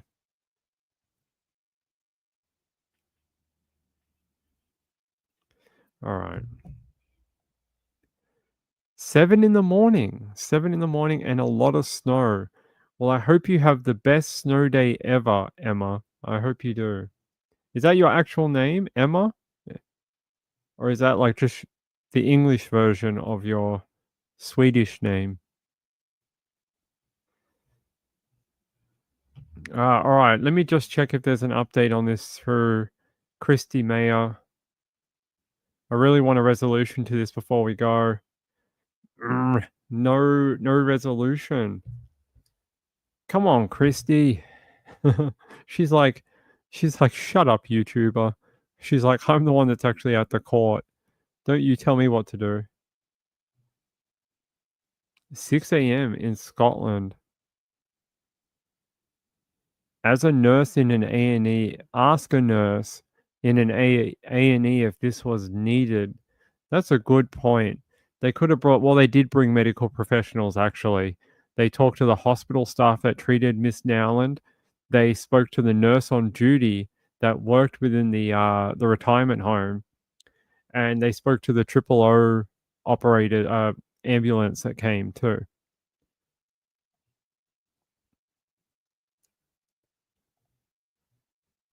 Yeah, the woman said in her 50 years of experience that she'd never seen anything like it, that she'd never seen a dementia patient needing to be tasered due to their behavior. It's interesting. I'll show you something in this footage. I don't know if you caught it. If you were watching very quickly, you may not have seen it. Let me see if I can get back here. All right. So I went through this frame by frame the other day, and I was like, can you see the knives? There's something right here. It's so hard to see, but I think that's a knife right here. You can see it doesn't look like it's the walker as such, and she's not got anything else in her hands right here on this. Yeah, it looks like she's definitely got a hold of the walker. It looks like there's something on the little walking seat bit right here. I was thinking maybe that's the knife, but yeah, like right there.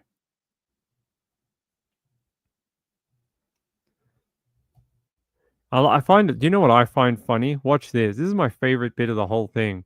She's just wandering around, reading stuff on the office, where the nurses sit or whatever, and they're all like, "Yeah, so how are we going to deal with this?"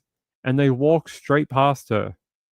They don't even look around, and she's just toddling around the area, and they're all like, "This is very serious. Let's go in the other direction." Look, see? And then she knows she's clever. She's a clever little cookie. And then she's all like goes the opposite direction. They're looking for her. They're like, where'd she go? Where'd she go? Yeah, pretty funny. That they just went in the opposite direction to where she was.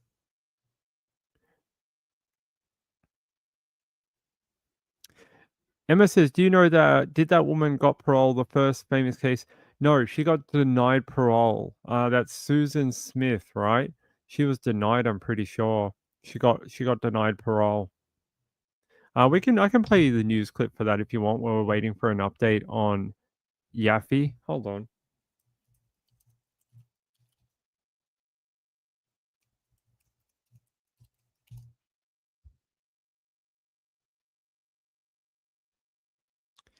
All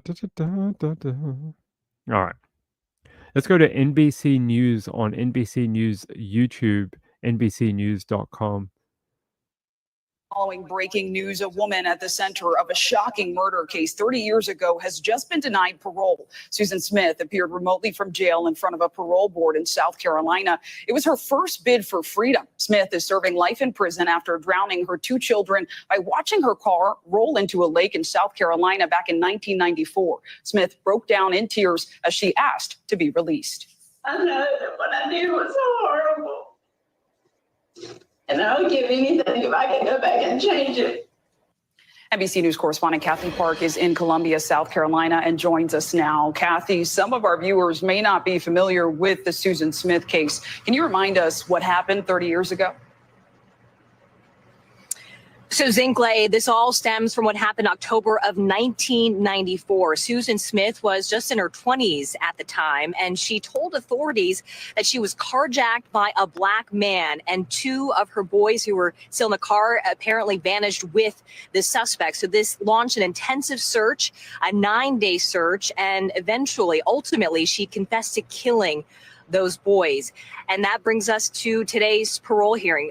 Ultimately, the jury convicted her, gave her life in prison, but the way that the laws were written at the time, life in prison really means 30 to life. So today she appeared virtually before a parole board, and she was very tearful, remorseful, saying that she wishes she could take it all back. There was also a friend who actually spoke on her behalf as well, saying that she is a changed woman. We also heard from her attorney, but ultimately the parole board, and we should note that these are members appointed by the governor of South Carolina, they ultimately decided to deny her parole today. And Kathy, of course, those children had two parents. Smith's ex-husband actually spoke at the hearing just before her parole was denied. What did he say? Yeah, so we were watching closely as the proceedings were underway. And David Smith, you can just see the grief. Even 30 years later, it is just so painful to see the grief that he is still experiencing after all this time has passed. And he says that she has shown no remorse toward him for what she has done. And she hopes that she stays in prison forever. There you go. There's the update. They hope that she stays in prison forever and is continued to be denied bail. Her crime is pretty awful. She says in her parole application, if she could take it all back, she would. That is the consequences of our own personal actions, is the fact that you don't get a do-over. You just have to live with the consequences. And your consequences are 30 years to life. So have fun in prison. That's it. You know, she goes, I'm a changed woman. So am I. I'm a changed woman too. I've changed a lot in 30 years. But it doesn't mean I'd get out of prison either. Kathy Lynch says she drowned her boys to be with her new man that didn't want kids. Yeah, she piled her car with her wedding photos, her children's photos, I think a wedding dress, and then drove into a freaking waterway, killing her children. So, no, she is the worst of the worst. She's a selfish child killer. That's the only way you can describe. I'm sorry, that's the only way you can describe her. She commits the ultimate crime against her own flesh and blood, her own children that she birthed. These are the women that we need to take from society.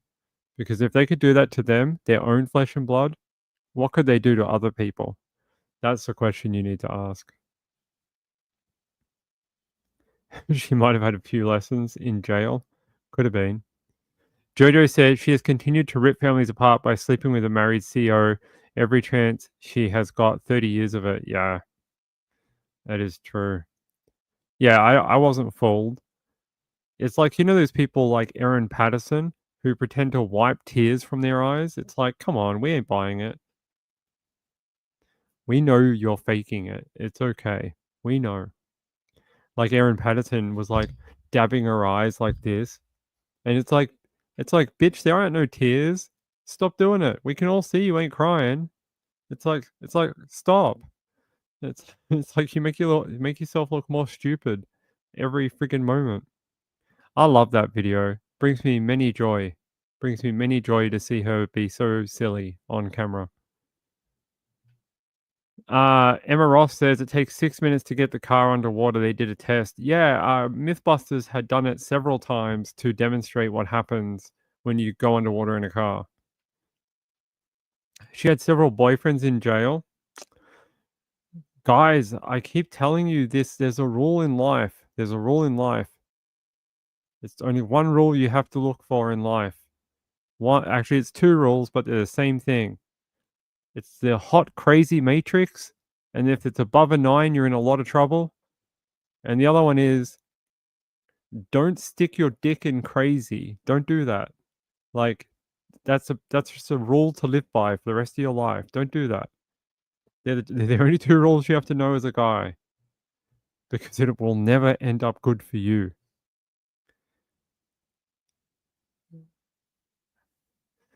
We watched a video on WebSleuth of a car going down. Yes, I like when cars go down. I watch them too. No, wait. Oh, you mean in relation to this case? Okay. Let me see if I can find it.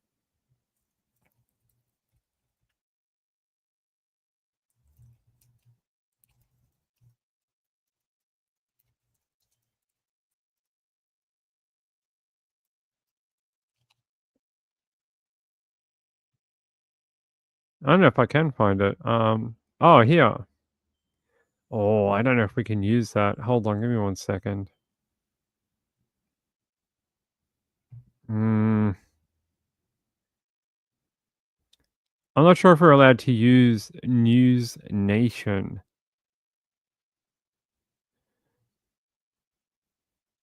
It seems like News Nation has it. I don't think we're allowed to use it. I can show you briefly, I just can't show you very much. Yeah, because it's like they're really anal about their copyright. Let me try and find it. All right, here. Down to about 3 minutes of rising water, diminishing air, and slow motion murder. Eventually, Smith did come clean and admit that she was behind this unbelievable view. You can see the water coming up the hood now. It's slow, but it's not slow if you're the little kid in the back wondering, where's mom? She admitted it, but not before taking the whole country on a roller coaster ride of, I'm not going to sugarcoat this, racist bullshit. Whole nation was watching.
It muted me. How dare they? I was trying to explain to you that the reason most people drown in these cases is because it takes so long for the car to get down there, and then the pressure on the outside is more than the inside, so you can't open the door. And it takes so long for that car to get down the bottom and then rest on the bottom, the water level rises, and then it equalizes. Then you can open the door and get out. But most people, it's far too long to hold your breath, yet alone little kids. Little kids don't understand, this type of, I don't know what the word for it is right now, but they don't understand like pressure and equalization and how to hold their breath until, the morning or whatever. They don't understand that. No, we're not muted anymore. We're on. All right, there we go. There's the video. STL card says, I knew when she went in front of the camera, she did it. I wasn't around back then when she did the original crime. Still no update on that court case out of Melbourne. Very annoying. They would cry and drown, exactly. That's why they tell you if you crash off the road in water to quickly roll the windows down. Yeah.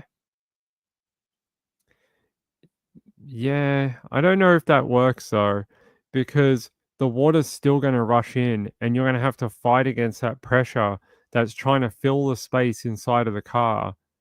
You somehow have to get that way out the window with all of that stuff rushing in. It might give you a longer chance of getting out of the car, but you're still going to have to wait for some of that to sort of equalize to get, out of the window, because otherwise it's just going to force you back in. So I don't know. I think your best bet is those little hammers. Make sure you have one of those little glass hammers in your car. Something where you can know to, like, if it's not a very deep, if you go in the ocean, you're probably pretty screwed. But if you're in like a little river or like a lake, you could probably hold your breath long enough to smash a window and get out. STL card says there was no doubt in my mind. I did it just to annoy you, Emma. I did. I was like, you know what? It's 7:42 a.m. for Emma. I really want to mess with her, so I'm gonna pretend to speak and be muted at the same time. And I was like, she's gonna get a kick out of this. C. Taylor says we lived in South Carolina when it happened. It's a little before Ping's time. I was like 5 at the time or something. They sold Kylie Rodney's car? To who? Who would want a car that's been underwater for a month? For what reason? To a scrapyard? That's weird. STL card says I read when the previous children were found, they were holding hands. Oh, that's terrible. Poor little kids. Rachel says, yes, we have the tool that has a seatbelt cutter and a window breaker in the glove box. Yeah, we do too. It's like a little orange hammer. And then on the handle, it's got a thing where you can cut the seatbelt. Don't buy those little crappy ones. You know those crappy ones that, Adventures with Purpose was selling for like years? You know those little tiny ones? They're like that big and you kind of go tunk like that. Those are the biggest piece of crap ever. Adventures with Purpose were literally importing them from AliExpress and just putting their name on it and selling it to you for like $30 when they cost like $2 on AliExpress. It's just a ripoff. They suck. The spring in it is not hard enough. The best thing you can do is buy one of those hammers. The hammers will work 100 times out of 100. 100 times out of 100. And it's got a cutter for your seatbelt as well. Don't buy those shitty little, tiny little spring-mounted pokers. They fail. They're not very good. Yeah, my one's like a big orange hammer with 2 sides on it, and then the seatbelt razor on the bottom. Don't buy those crappy little ones. They're terrible. Yeah, I can show you what a good one looks like.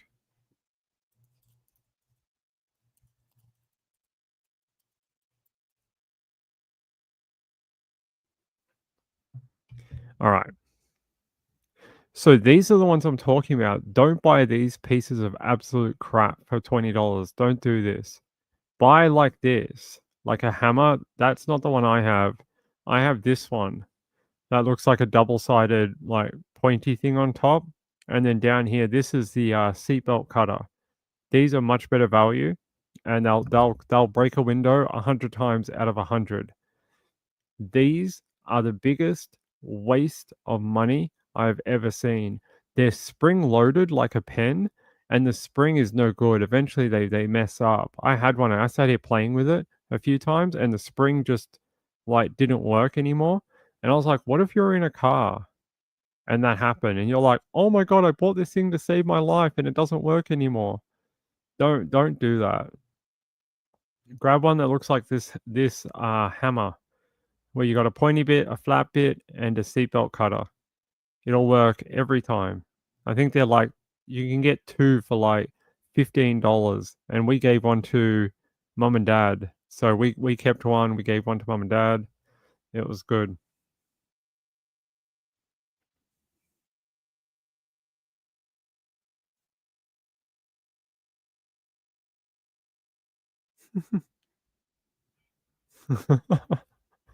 Oh, Mrs. Ping just told me that she was stopped at the supermarket and a little old Italian man came up to her and talked to her for about 10 minutes about how shopping in the 1980s was much cheaper and easier than today because they had less choices. Apparently, she just got a lecture about shopping from a little old Italian man at the supermarket. See, I told you, all the crazy people always talk to Mrs. Ping. They don't talk to me.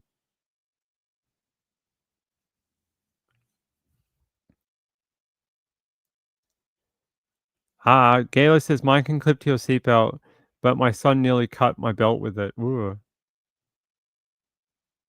Yeah, if you have that, it can work, but you got to hit it pretty hard.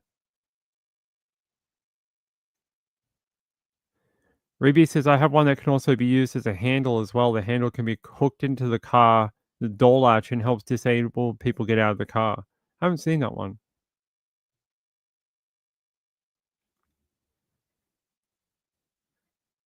Jojo, the spark plug only works though if you can get enough distance between you and the window. If you're like right next to your window like this and you throw the spark plug, it won't break. I guarantee you. You got to be like at least 5 feet away from the other side of the car. If you're in the passenger seat, you might be able to break the driver's side. Like you need a bit of like room to pick up some speed on the ceramic. If you're so close, it'll just bounce off and hit you in the face. It won't break. You need like a good bit of like motion on it. I've done it. I used to do it when I was a kid. Don't tell anyone. I don't want to be arrested, but we used to do that as little punks.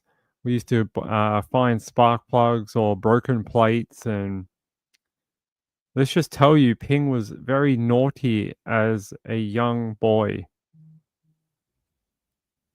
So I've smashed over 100 windows doing that.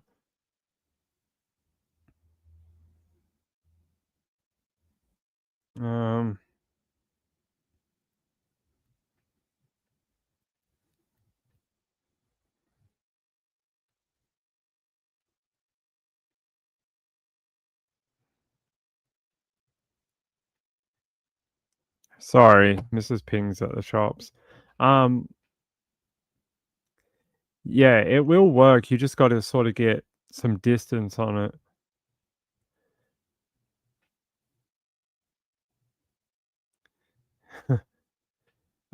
Glitter says all the crazy people talk to me. Yeah, I don't have that problem. No one talks to me. Jojo says, Ping, that's not true. I can tell you I've broken hundreds of windows doing the same thing. If you're really close to it, it won't work. Especially if you've got laminated windows. It really will not work properly. And if you're in an emergency, you got to keep throwing and try and get it to hit that right spot. It doesn't always go. I'd rather have something where I just hit it once and it's done. I know it's going to go through the window. Maybe I'm getting old. Am I old? Am I like those old people that are like, oh, yeah, I'd rather pay the $500 because, double glazing, it'll save you money over 55 years. Yeah, don't tell anyone. I was skipping rocks into windows. It's the same thing. Yeah, I was a naughty little boy. We did very naughty things. Some things I can't tell you on this channel about. Yeah, we used to get up to all sorts of bad things. Like, what's one I can tell you without getting in trouble? Oh, we used to get, like fire starters. We used to like carve them out in a half circle and then put something on it and light the fire starter and run away. I can't tell you what that thing on top is, but if you're pretty clever, you might be able to guess what fits on top of a little tiny fire starter that might go kaboom. But yeah, we used to be very naughty. Gambler says it's Farmers Insurance who are selling Kylie's car for insurance purposes. It's probably just going to get crushed, right? Hold on, I want to look this up. Like, who would want it? Unless he restored it. Still no freaking update.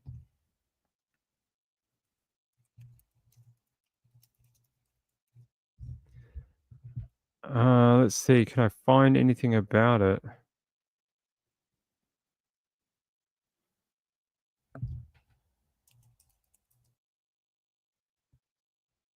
Here, 12 photos from Medium. Apparently they're selling it at auction. Farmers Insurance selling Kylie Rodney's 2013 Honda CR-V LX SUV in a live auction, damaged. Yeah, it was damaged, all right. Sat in a freaking water. Yeah, there's that photo of it. Look, there it is. It was right here. That drove me crazy, right? I remember that day. I watched the live stream. I remember seeing her body in the car because someone forgot to blur it. Very awful. The fact she was so close and everyone's like, "Oh, do you seen that girl? I've never seen her. Is she in the water? Yeah, we already checked."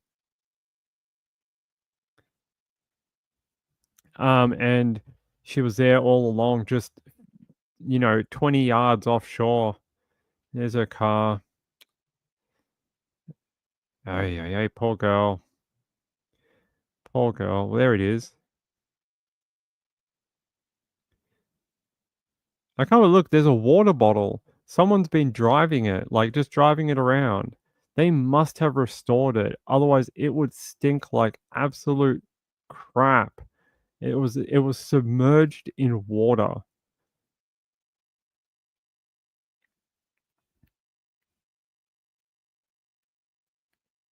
Yeah, it would smell terrible. It'd be moldy with mildew, unless they had like an industrial dehumidifier.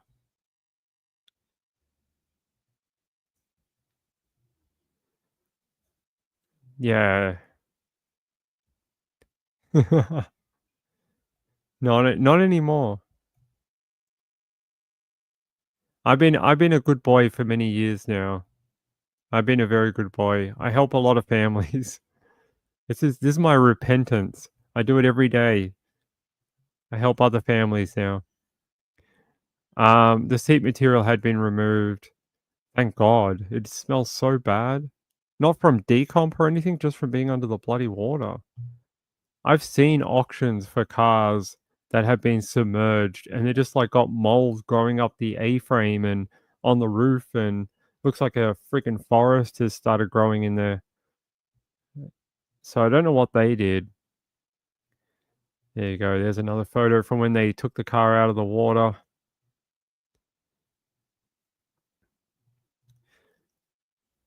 Was that live streaming that you saw the body? I can't remember if it was a live stream or Adventures with Purpose put up a video that they forgot to edit it in a certain location. And for that just, a few seconds, Kylie's body was visible. And then they eventually re-edited it and then put it back up, blurring it. I can't remember which one, if it was a live stream or it was a pre-recorded video. But yeah, it was AWP. You could see her body in the car. Horrid. Her car, she'd been there for over a week. I mean, more than a week. Yeah, that's interesting. I would have to see the inside. Can we see the inside of it?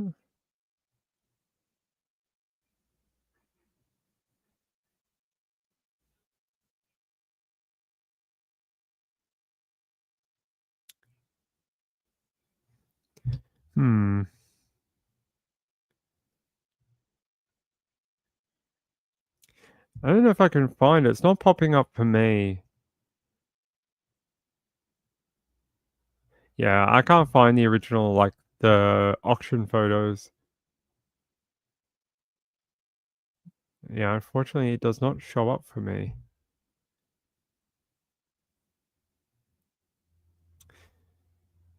Yeah, I can't see any inside photos of the vehicle. Yeah, I can't use anything from Plunder. I can't use anything from Paula. Is that her name, Paula? Yeah, I can't use anything from her. Kathy Lynch says, I loved AWP. I hate that he turned out to be a very bad man. It's a shame because I think they did some very, very good work. But there were some things I really did not like about what they did. And I felt like they pressured families under certain things to get stuff done when the families weren't comfortable. And there's some other things that came out.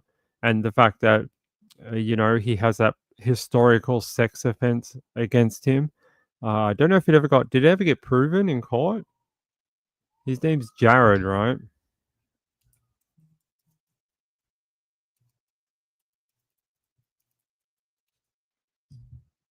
Yeah, Jared Lessig.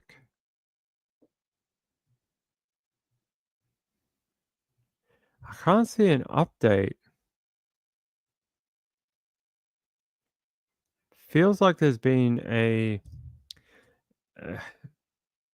feels like it's been a long time since we had an update.